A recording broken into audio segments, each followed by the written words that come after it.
പാഹി പാഹി പറഞ്ഞ രക്ഷിക്കൂ. എന്തിൽ നിന്നാണ് നമ്മളെ രക്ഷിക്കേണ്ടത്?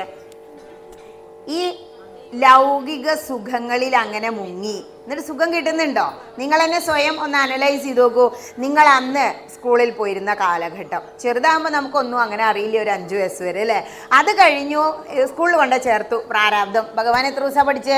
64 ദിവസം കൊണ്ട് 64 കലകളും പഠിച്ചു. ഭഗവാന്റെ വിദ്യാഭ്യാസവും കഴിഞ്ഞു, സുഖമായി. നമ്മളോ വർഷങ്ങളായിട്ട് പഠിക്കും. പഠിക്കാൻ അങ്ങനെ പോകുമ്പോൾ കുട്ടിക്ക് വല്ല സൗകര്യം ഉണ്ടോ? ഇല്ലേ, പഠിക്കടാ പഠിക്കടാ ഇത് മാത്രം കേൾക്കുക.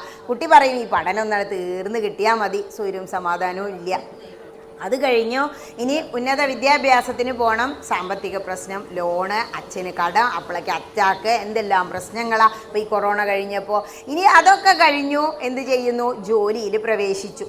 പല ജോലിക്കും ലക്ഷങ്ങൾ ചോദിക്കും. അപ്പോൾ പിന്നെ ആ പ്രാരാബ്ധമായി.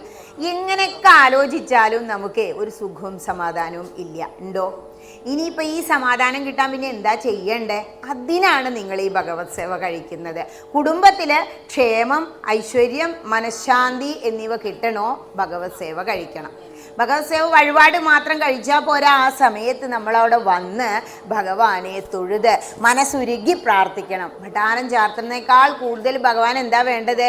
നമ്മളുടെ ഈ മനസ്സാകുന്ന താമരപ്പൂ ഭഗവാൻ അങ്ങോട്ട് വെച്ചു കൊടുക്കണം.